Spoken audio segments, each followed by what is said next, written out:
마태복음 4장 5절에서 7절까지 말씀 우리 함께 읽도록 하겠습니다. 시작.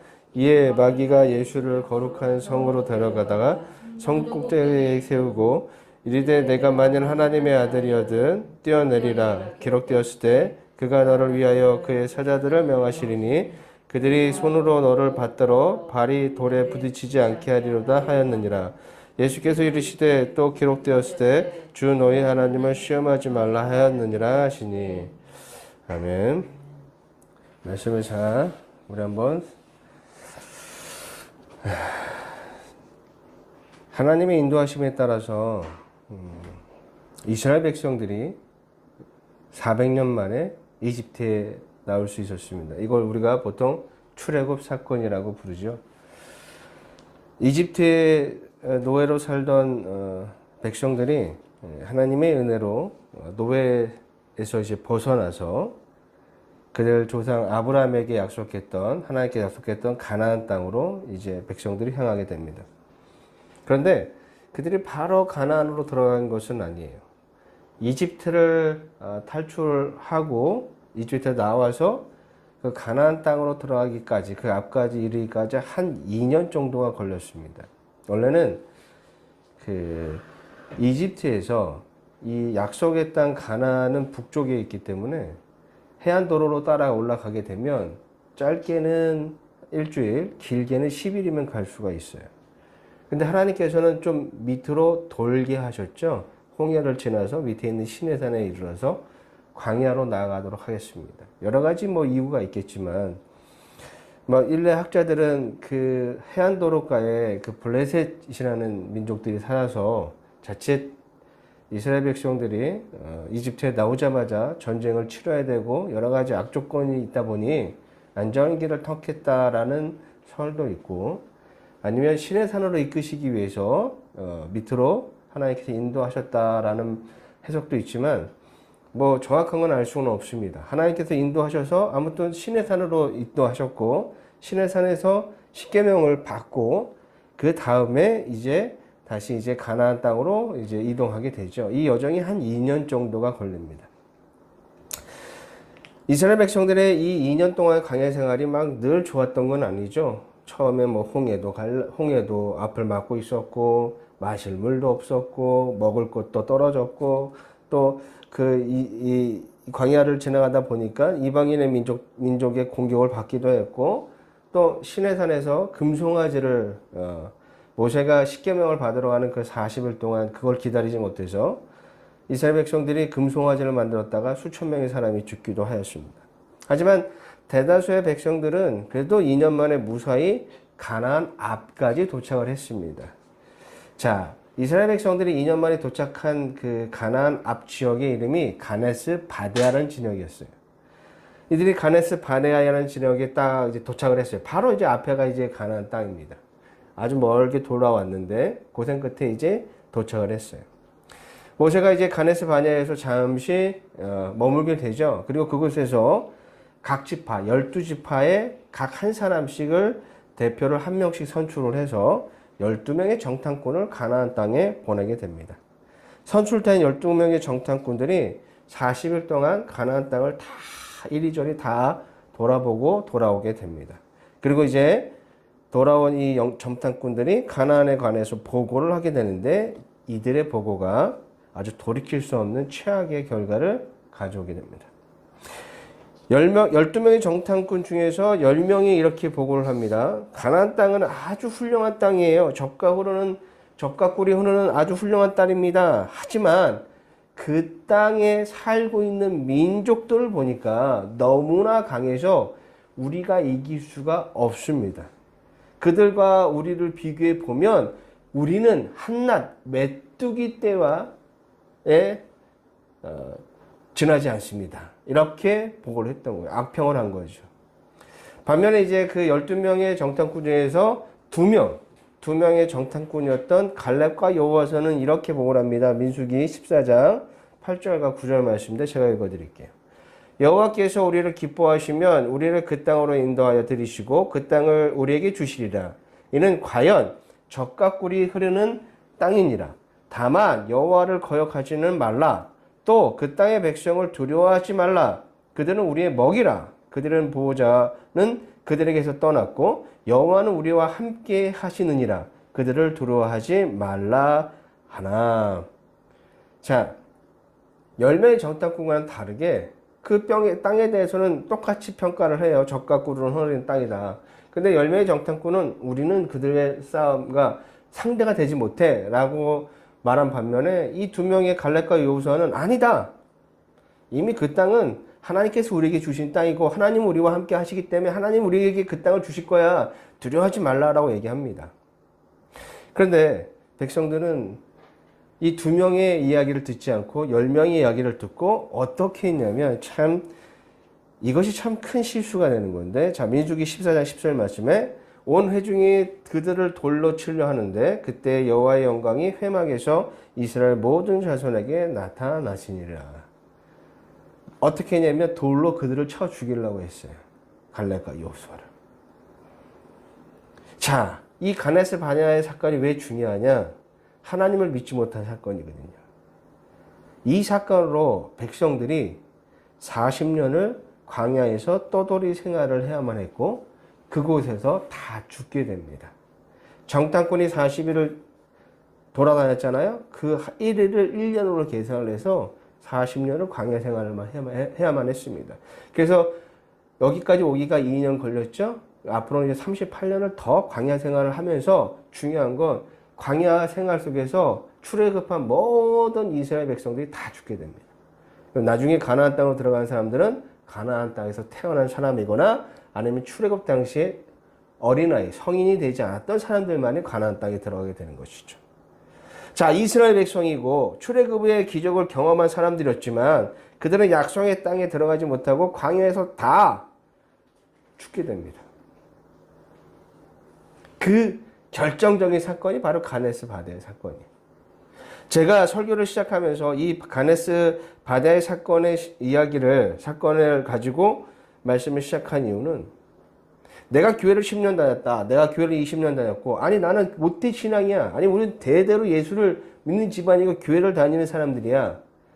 여러분, 이것이 저와 여러분의 구원의 조건이 될 수가 없다라는 거예요. 이러한 조건을 가지고 우리가 구원을 얻을 수 없기 때문에 제가 오늘 가데스 바네아 이야기로 시작한 거예요. 교회를 다녀요. 내가 예수를 알아요. 그래서 예배도 드려요.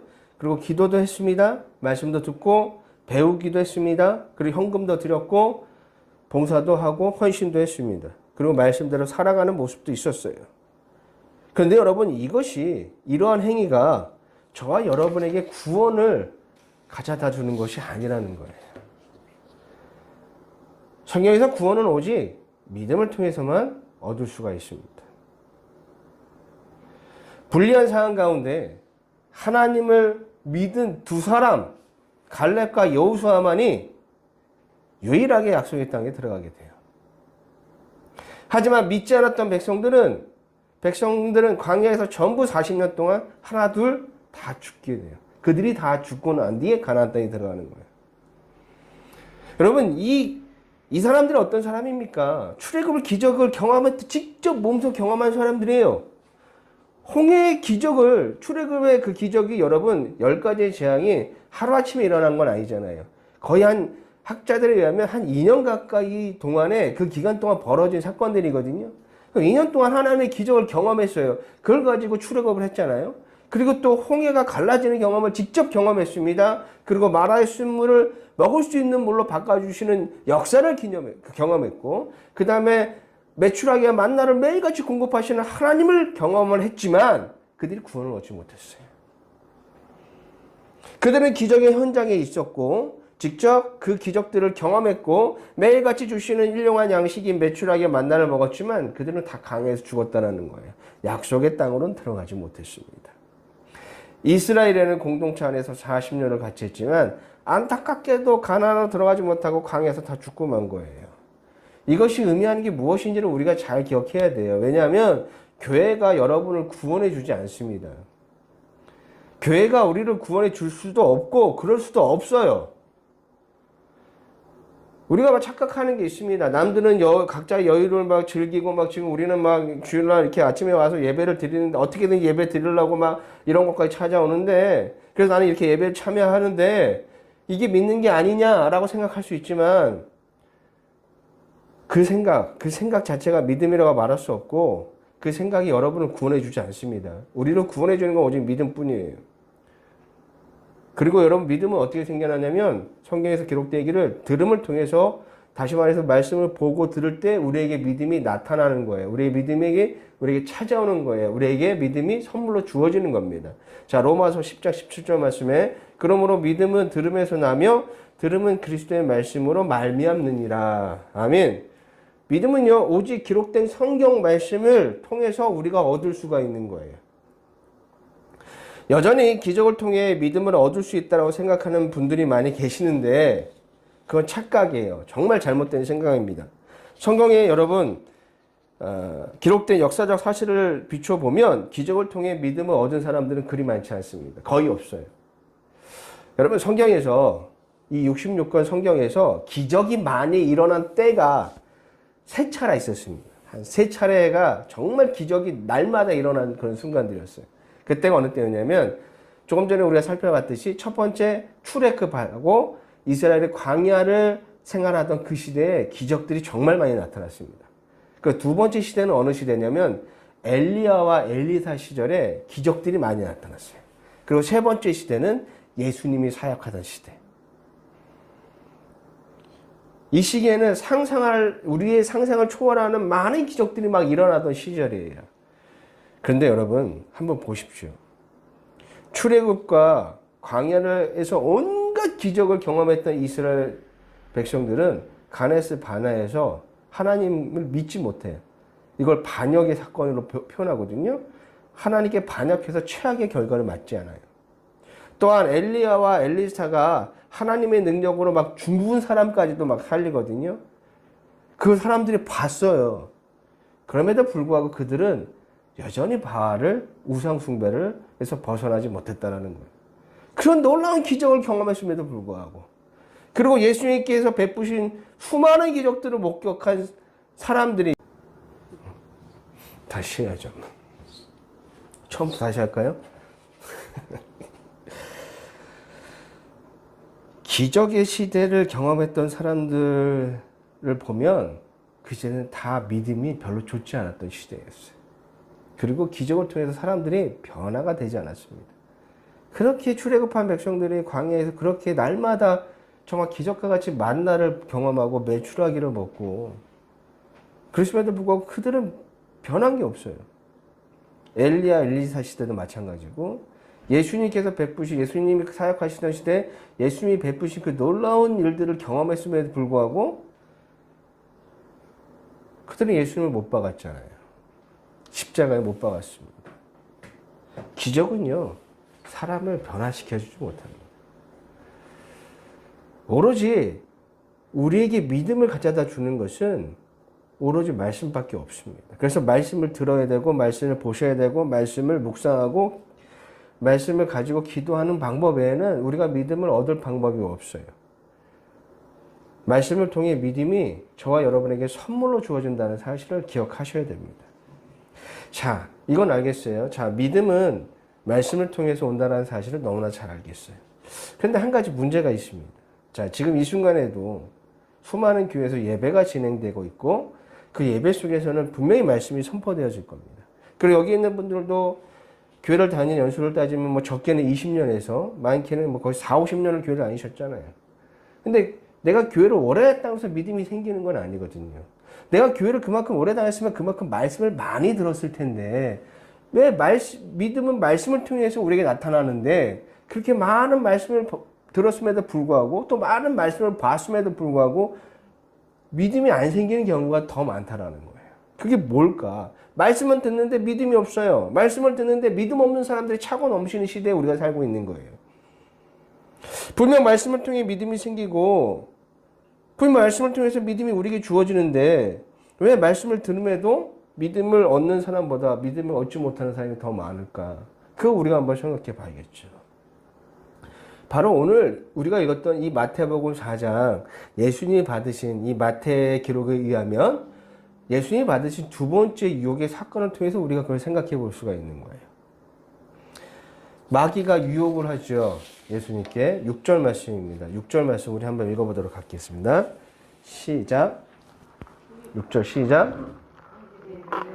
내가 만약 하나님의 아들이어든 뛰어내리라 기록되었을 때 그가 너를 위하여 그의 사자를 명령하시리니 그들이 손으로 너를 받들어 다리 불에 부딪히지 않게 하리로다 하였느니라. 아멘.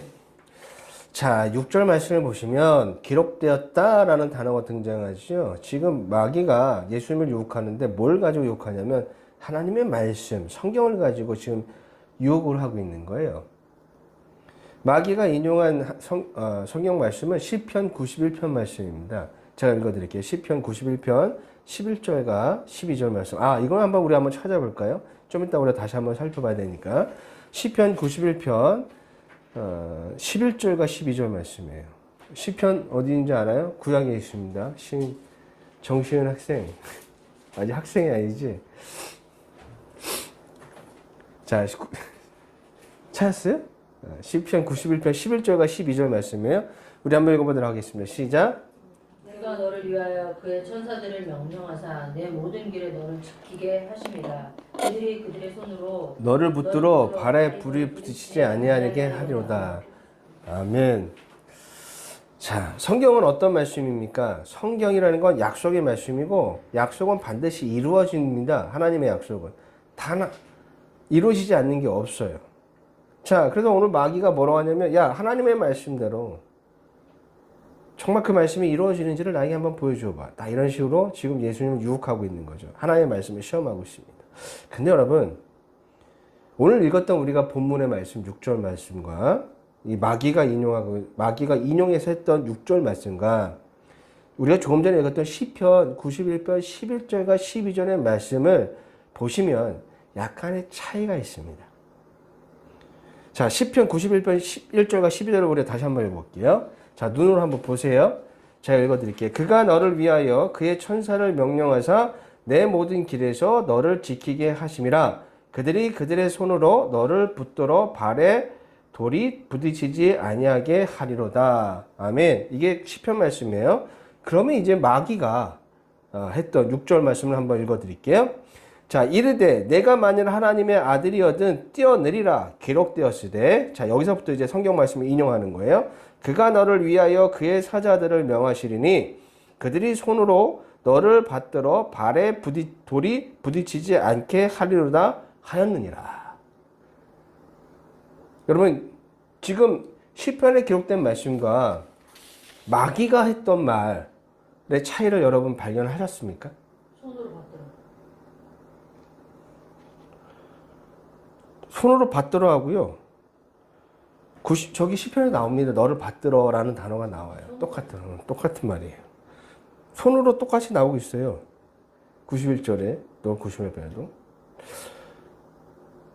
이 6절 말씀과 이 마귀가 말하고 있는 말과 91편의 말씀을 보면 거의 비슷합니다. 거의 똑같아요.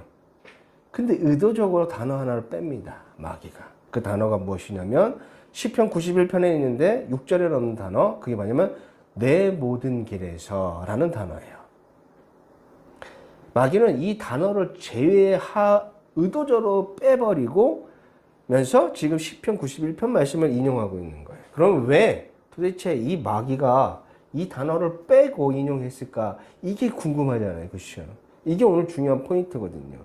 내 모든 길에서라는 단어가 도대체 무엇을 의미하길래 마귀가 이 단어를 빼면서 말씀을 인용했을까? 이걸 생각해 볼 필요가 있다는 거죠.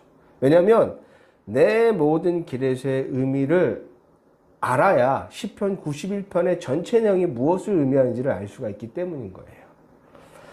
자, 시편 91편의 이 시편의 말씀은요, 어떤 거냐면 나를 보호하시고 나를 구원하시는 하나님에 대한 기도, 그리고 찬양과 하나님을 찬양하는 그런 노래입니다.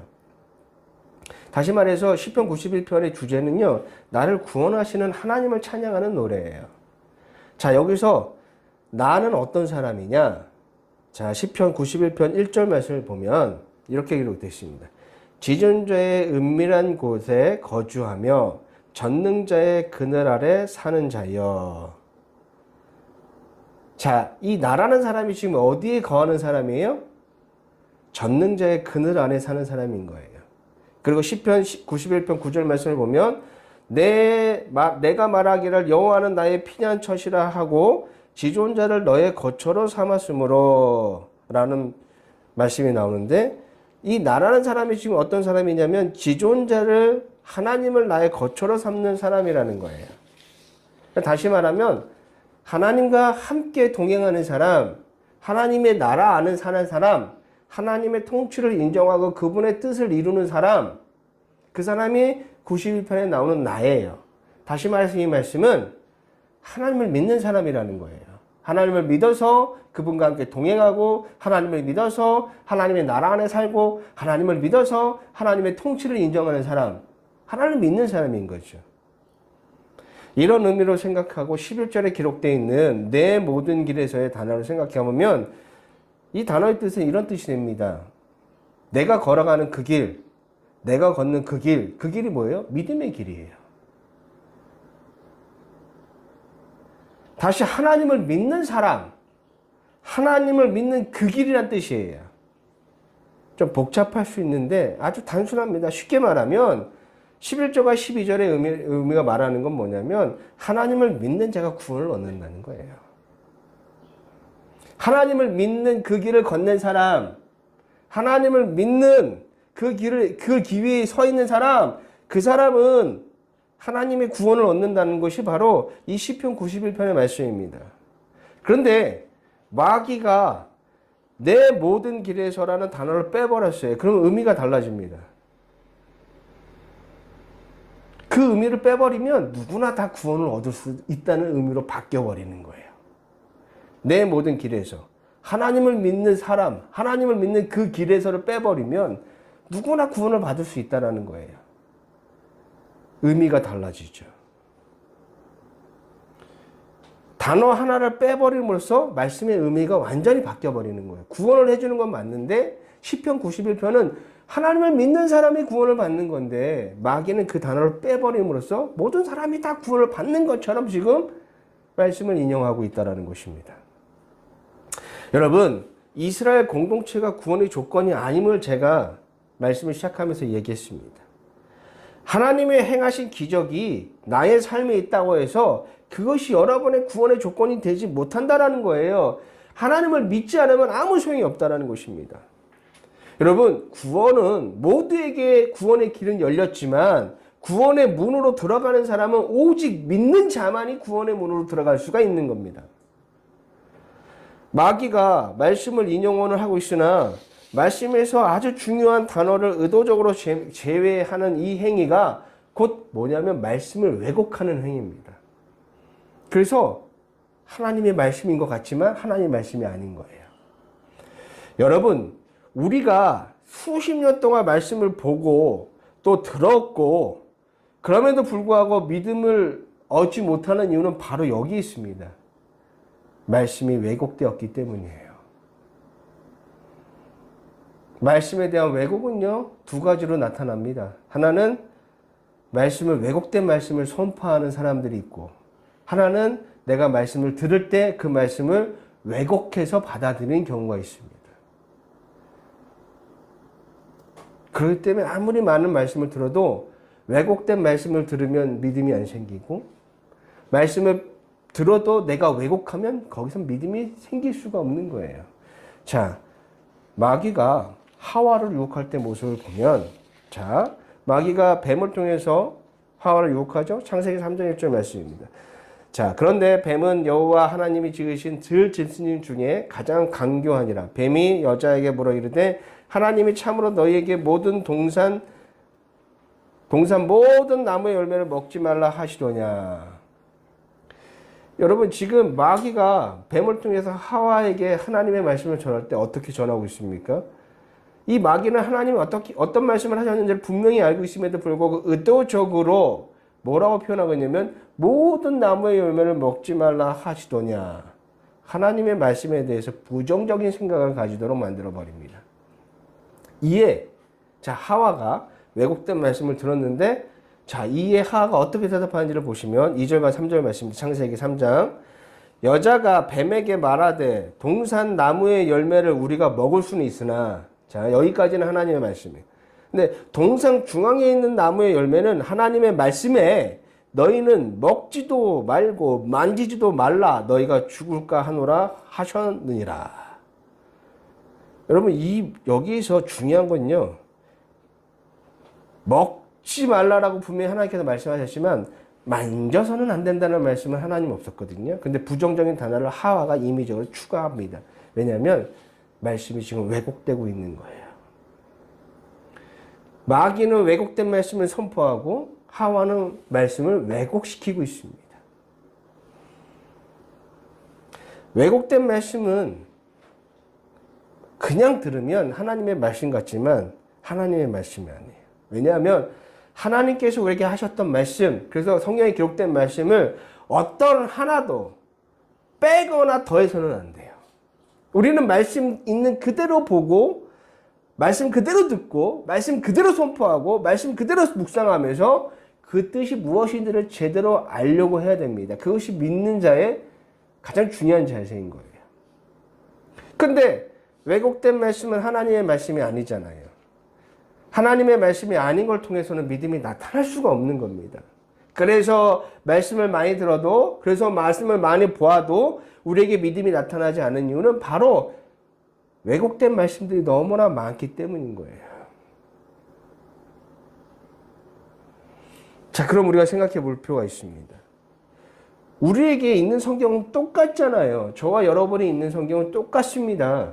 번역본에 따라서 단어 어떻게 번역하느냐는 좀 단어 사용은 좀 달라질 수 있지만 그 의미는 다 똑같습니다. 그런데 같은 성경의 말씀을 보면서 왜 사람마다 왜곡된 말씀을 선포하고 왜곡된 말씀을 듣고 왜곡된 말씀으로 바라보고 왜 그렇게 받아들일까? 거기는 이유가 딱 하나밖에 없죠. 뭡니까? 욕심 때문이에요. 사람의 욕심이 왜곡된 말씀을 선포하게 하고 사람의 욕심이 하나님의 말씀을 왜곡하여 받아들이게 만드는 거예요. 하나님의 이름으로 말씀을 선포하는 사람들이 얼마나 많습니까? 지금도 길거리에 나가면 막 하나님의 말씀을 선포하고 있죠. 광장에서 뭐 예배라는 이름으로 집회를 하고 있고, 보면 다 왜곡된 말씀이잖아요.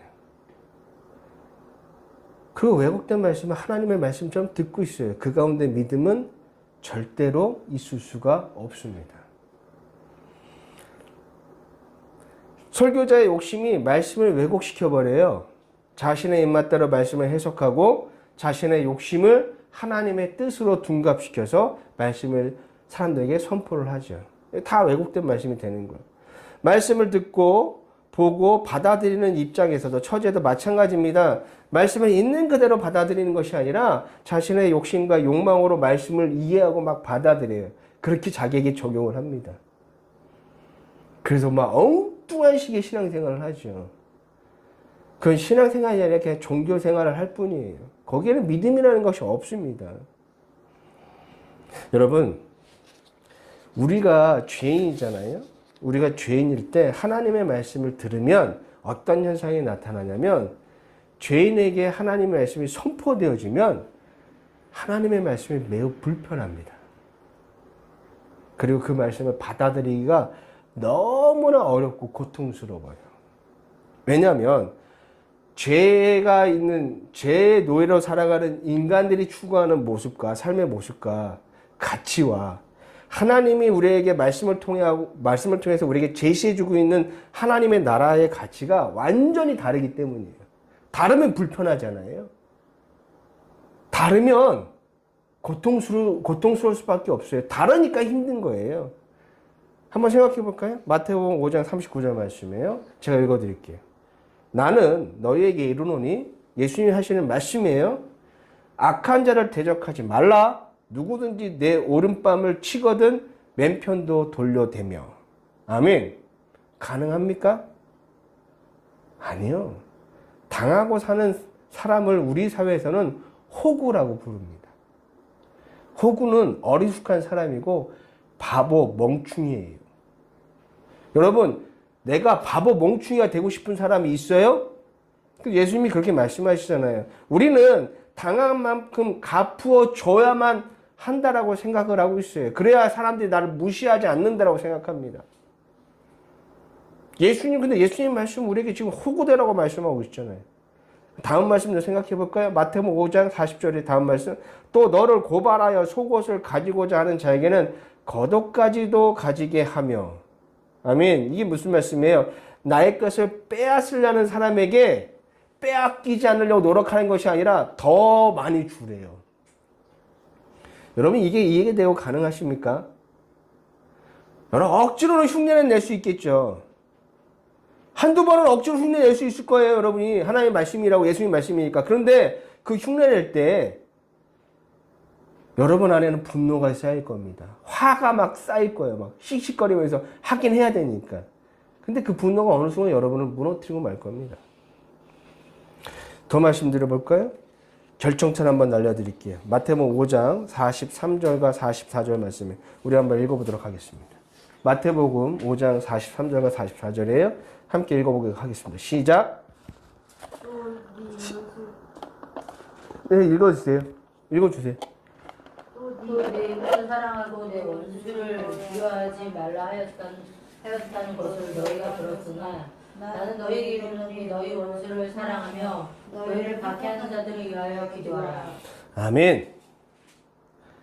어떤 말씀보다 가장 하고 싶지 않은 하나님의 뜻입니다. 차라리 호구가 되면 되라고 할 것이고 내 것을 빼앗기 전에 주는 것이 더 나을지도 몰라요. 그런 마음이라도 편안한데. 근데 원수를 사랑하고 나를 박해하는 자를 위해서 기도하라는 이 말씀은 그 말씀 그 자체가 우리를 너무나 고통스럽게 합니다. 원수가 누구예요? 나에게 인생에서 가장 큰 아픔을 준 사람이잖아요. 생각만 해도 부하가 치밀고 생각만 해도 몸이 떨리고 생각만 해도 나를 힘들게 하는 게 원수예요. 근데 원수를 사랑해요. 이게 하나님의 뜻입니다. 여러분, 이 말씀을 그대로 받아들일 수 있습니까? 그래야 하는데. 그런데 우리는 할 수 없잖아요. 그러니까 왜곡하죠. 어떻게 왜곡을 해요? 왜곡이라는 건요, 아까 제가 말씀드렸죠? 성경 말씀에 무엇을 빼거나 무엇을 더하면 그것이 왜곡이라고. 그러니까 우리가 할 수 없을 것 같으니까 우리는 이 말씀을 왜곡합니다. 어떻게 해요? 최선을 다하면. 어디에도 없는 단어지만 우리가 스스로 생각하고 판단하면서 말씀에 최선을 이라는 단어를 더하여 말씀에 적용을 해요. 아, 그래. 원수를 사랑하기 위해서 최선을 다하면 돼. 그건 하나님의 뜻이 아니에요. 최선이 아니라 사랑하는 게 하나님의 뜻이에요. 사랑하지 않으면 안 하는 겁니다. 사랑하도록 최선을 다하는 것이 하나님의 뜻이 아니라 정말 그 사람을 사랑해야 되는 거예요. 내 몸과 같이 아껴주란 얘기예요. 이게 하나님의 뜻이에요. 근데 우리가 할 수가 없잖아요. 할 수 없으니까 왜곡합니다. 스스로 위안을 삼아요. 여러분, 이외에도 우리가 하나님의 말씀을 볼 때 얼마나 많은 왜곡들을 하고 있습니까? 우리의 생각을 거쳐서, 우리의 욕심을 통해서, 우리의 욕망을 통해서 왜곡된 말씀으로 생각하고 이해하고 받아들이는 것이 우리들의 지금 현재의 문제예요. 그러니까 믿음이 나타나지 않는 겁니다. 여러분, 부자 청년이 예수님께 영생을 바라러 예수님을 찾아왔어요. 이 예수님께서 그에게 뭐라고 말씀하세요? 내게 있는 모든 걸 팔아서 가난한 자에게 나눠주고 그리고 나서 나를 따르라고 말씀합니다. 그랬더니 부자 청년이 매우 고통스러워합니다. 매우 근심했다라고 성경에 기록되어 있습니다. 여러분, 이 사람의 고통이 저와 여러분이 똑같이 느끼는 겁니다. 이 부자 청년에게 재산을 파는 게 가장 큰 고통이잖아요. 여러분에게 원수를 사랑하는 게 가장 큰 고통이 될 수가 있는 거예요. 우리에게 원수를 사랑하라는 그 말씀과 부자 청년의 재산을 팔라는 그 말씀이 같은 거예요. 부자 청년에게는 재산 파는 게 얼마나 고통스러운 일이에요. 한평생 내가 이걸 통해서 누리는 것들이 얼마나 많았는데. 몇 푼 정도 내가 도와줄 수 있어. 한 50%는 내가 팔아서 사람들한테 하고 50%는 내가 남겨둘 수 있어. 그 정도는 좀 합의를 볼 생각 없습니까? 그러라면 좀 내가 할 수 있을 것 같은데 전부 팔래요. 그러니까 얼마나 힘든 일이에요.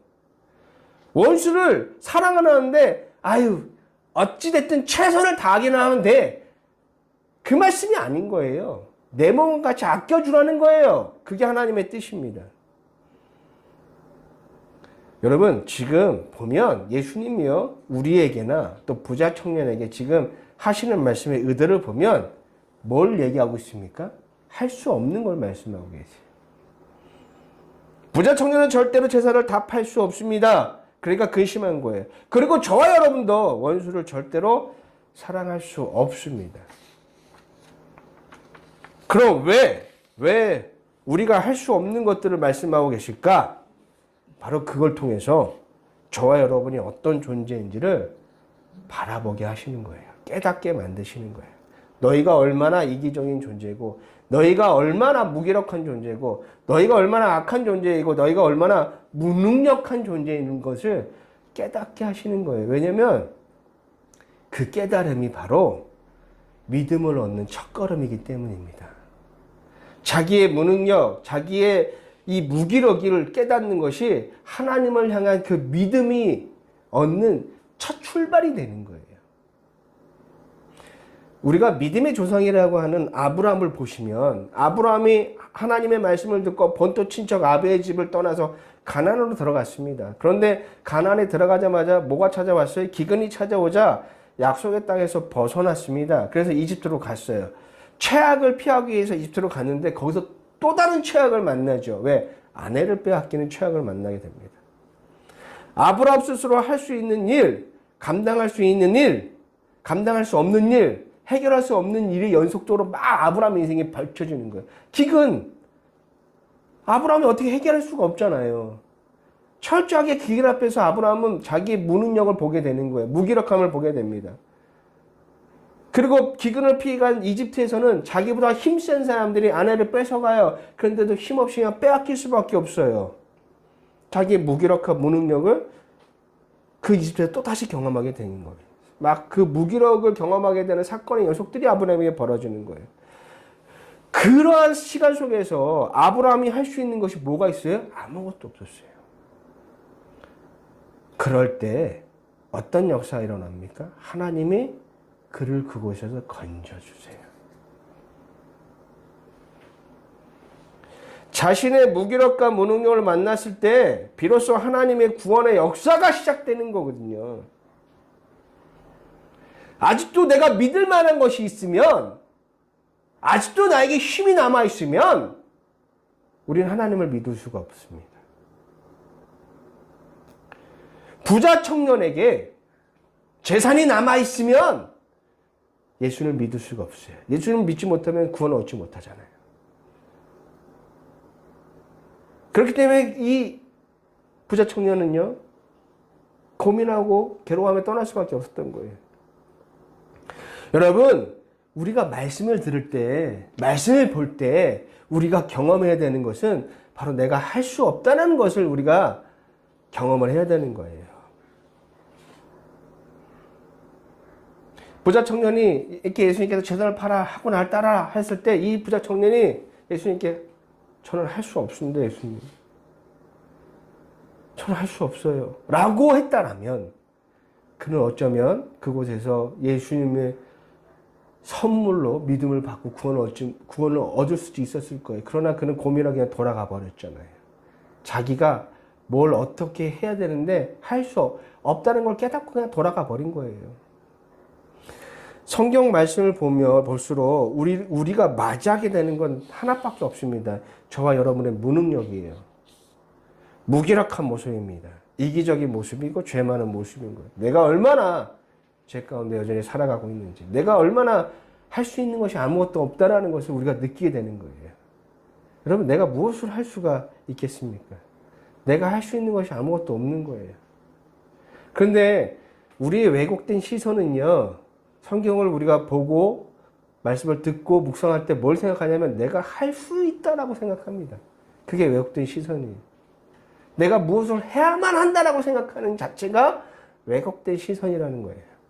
그래서 나의 행동으로, 나의 행위로, 나의 간절함으로, 나의 열심으로 하나님의 은혜를 끄집어낼 수 있다라고 생각하는 그 자체가 믿음이 아니라 왜곡된 거라는 것을 저와 여러분이 아셔야 돼요. 여러분, 믿음은요, 성경에서 은혜라고 표현하고 있고 선물입니다. 근데 내 행위로 얻는 것은 선물이나 은혜가 아니라 보수일 뿐인 거예요. 보수로 얻어지는 거예요. 내가 노력해서 얻는 건 은혜가 아닙니다. 그건 보수입니다. 이러한 사실을 이미 사도 바울이 로마서를 통해서 우리에게 분명히 말씀하고 계세요. 로마서 4장 4절 말씀에 일하는 자에게 그 싹이 은혜로 여겨지지 아니하고 보수로 여겨지거니와. 여러분, 말씀을 보고 들을 때 내가 무언가 노력하면 이만한 복을 얻을 수 있다고 생각하는 것은 그러한 생각 가운데 신앙생활하는 그 사람에게는 절대로 그 사람의 믿음이 무엇인지를 알 수가 없습니다. 이런 사람들은 간절함이 믿음이라고 생각하고요. 열심히 믿음이라고 생각하고요. 내려놓음이 믿음이라고 생각하는데 아니에요.